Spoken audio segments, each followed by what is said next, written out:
Est-ce que ça vous embête si je reste en pyjama tout au long de cette vidéo? Non? Bah, très bien. Moi, ça me va et en plus ses cheveux sont complètement encore dégueulasses. Mettre une petite pince, hein, histoire de... Je crois que c'est pire. Ça vous dérange aussi si je mange, qu'il est 16h mais que je mange, j'ai plus la notion du temps, ni la notion de l'heure, ni la notion de la date, rien. Hello les amis, j'espère que vous allez bien. On se retrouve dans une nouvelle vidéo avec mon sublime pyjama Bambi de chez Primark qui date d'il y a 2 ans, voilà. Aujourd'hui je me suis dit putain Charlène, quel genre de vidéo t'aimerais bien faire, etc. etc. J'avais pas d'idée donc j'ai filmé ce tuto et tout. Et après je me suis dit bah Charlène, t'as une boîte de jeux, mais pas n'importe laquelle. Cette boîte de jeux. En vrai c'est une boîte de jeux genre soirée voyance que j'avais acheté à Cultura genre il y a 3 ans. Et des fois je me fais des petits jeux de cartes comme ça, voilà, genre je me fais Madame Irma. Et du coup j'ai envie de faire le tarot de Marseille avec vous. Je me suis dit pourquoi pas, ça serait sympathique, non? Donc c'est très simple, le tarot de Marseille, si vous ne connaissez pas, ce sont des cartes en fait avec, donc avec des sortes de petites bonhommes avec des mots genre l'amoureux, la papesse, le diable, le soleil, le pendu, la tempérance, l'impératrice, le mât, l'étoile, la justice, le charreau, le monde du feu, le pape, le batteur, l'or. Bref, vous avez compris. Et du coup, je me suis dit que ça pourrait être cool parce qu'en même temps, il est 16h bientôt. Je suis en train de manger mon repas de midi, oui. C'est trop bon. Samouraï, pesto, tomate, pain. Ah bah, voilà, donc je me suis dit que j'allais tirer, je vais faire le tirage de l'évolution, ou on appelle ça de la pyramide sinon. Donc ça consiste à tirer 6 cartes, que bah écoutez, on va voir, et après dans tout le petit manuel, ça me dit exactement ce que veut dire la carte, dès que j'en pioche une. Donc on va bien mélanger tout ce petit tarot, voilà. Je vous ai un peu baissé pour que vous voyez quelque chose. Et on va mettre les cartes en pyramide, hein. Écoutez. Donc je fais ça d'abord, et je vais en choisir 6. Alors, 1. Oh, c'est la main du cœur, je suis conne. 2, 3, 4, 5, 6. Voilà. Donc ça, on met de côté. Et il y a un ordre pour tirer. Donc ça veut dire que là, je vais tirer la 1. Alors, ça me dit quoi? Le monde. L'interprétation de cette carte, c'est jouit d'une bonne réputation puisqu'elle représente généralement l'aboutissement des efforts, la consécration, la réussite, la stabilité et la facilité. La félicité, pardon. Toutefois, aussi positive soit-elle, elle peut aussi symboliser l'enfermement et l'idée de prison, prison dorée, ou de limitation. Donc au quotidien, c'est de la reconnaissance, de l'augmentation, du mariage et fête. Donc en début de tirage, selon les autres cartes, elle représente soit le début d'un cycle d'ouverture, soit la notion d'enfermement. Ok, bon bah je sais pas trop comment je dois le prendre. Ensuite, la 2, c'est celle-ci. Donc j'ai le mât. Ah bah elle est juste à côté de le monde dans le livre. Alors du coup, cette carte se place soit avant le battleur, soit après le monde. Symbole de mouvement, le mât indique une évolution, une avancée, un horizon qui s'élargit. Carte ambivalente. Carte ambivalente, ça veut dire quoi ambivalente? Elle peut aussi représenter la fuite, la peur, le besoin de s'évader, de changer d'air, de vagabonder. Au quotidien, donc sortie, voyage, flirt, nouvelle expérience. Donc en début de tirage, donc du coup ça dit c'est le commencement d'une nouvelle étape de votre vie, tout reste à faire et à découvrir. Ok.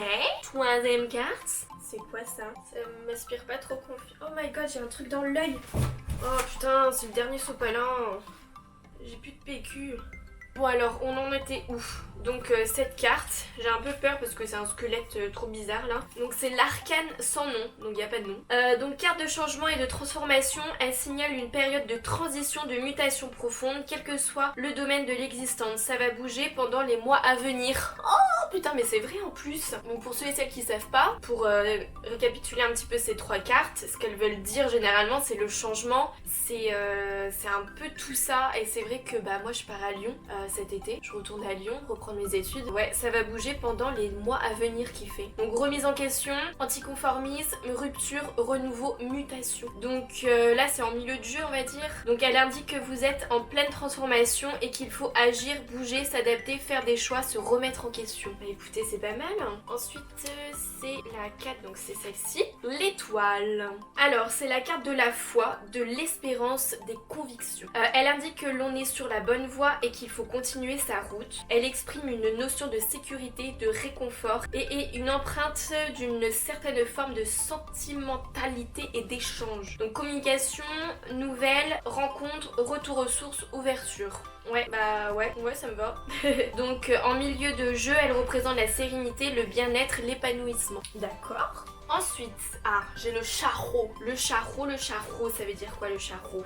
Alors, cette carte indique que l'on va rester maître de son destin et parvenir à garder le contrôle d'une situation. C'est le signal d'une période d'action, de mouvement, d'évolution en tout domaine. Bah vous voyez, ça, j'ai l'impression que toutes les cartes que je pioche, c'est vraiment tout ce qui va se passer pour moi, de ce que je sais en tout cas. Partir à Lyon, changer de ville encore, enfin de nouvelles expériences, de nouvelles rencontres, de nouveaux déplacements, de sorties, etc. Et au quotidien, donc sortie, déplacement, optimise, self-control, rencontre. Putain! Est-ce que je suis voyante un peu de ce que je viens de dire là? J'avais pas lu ce qu'il y avait marqué. Au centre du jeu, c'est l'indice que vous êtes sur le chemin de l'évolution et que vous savez parfaitement où vous allez. Mais c'est vrai tout ça? Eh bah dis donc, je suis contente, y a rien de trop négatif. À part la première, je savais pas trop comment le prendre, mais... Allez, la dernière. Ah bah super, c'est le pendu. Mais je crois que cette carte, elle est pas si mauvaise que ça, le pendu. Donc c'est une carte intéressante, mais complexe, représentant l'attente, l'arrêt voulu ou subi, la dualité, l'équilibre précaire, la mauvaise analyse, un lien difficile, une fausse indépendance, une entrave. Ouais, en fait, non, c'est nul. Mais je crois que cette carte, elle est pas si mauvaise que ça, le pendu. Elle indique une mauvaise vision de la situation et est nécessaire remise en question.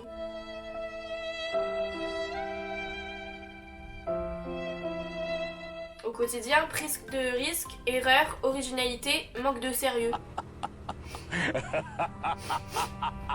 Ok. Ok. On va manger, hein. Du coup, excusez-moi, je mange. En synthèse, il vous invite à une remise en question. Voyez-le comme un avertissement, une mise en garde. Comment je dois prendre tout ça alors? Tout était positif et la dernière carte, elle est nulle à chier. En plus, moi je suis une meuf genre à me remettre en question 1000 fois 10 000. Est-ce que c'est la bonne solution? Est-ce que c'est bien que je reparte à Lyon? Est-ce que je resterai pas? Qu'est-ce que je fais? Bon, c'est que des cartes, on va pas prendre ça, hein. Ça veut rien dire. Oh, oh, oh, oh. Non, ça veut rien dire. Non, ça veut rien dire, on est d'accord. C'est faux tout ça. Donc voilà pour ce petit jeu soirée voyance, même si nous sommes en plein jour et qu'il est 16h.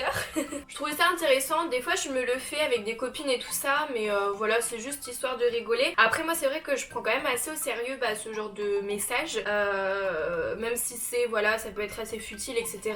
C'est bien d'en faire quelques temps, apparemment, je crois que c'est bien de faire tous les 6 mois, quelque chose comme ça je crois. Après je sais pas, dites-moi si je me trompe. Donc voilà, j'espère que vous avez quand même un petit peu rigolé à cette vidéo, histoire de vous faire passer un tout petit peu plus vite votre journée de confinement.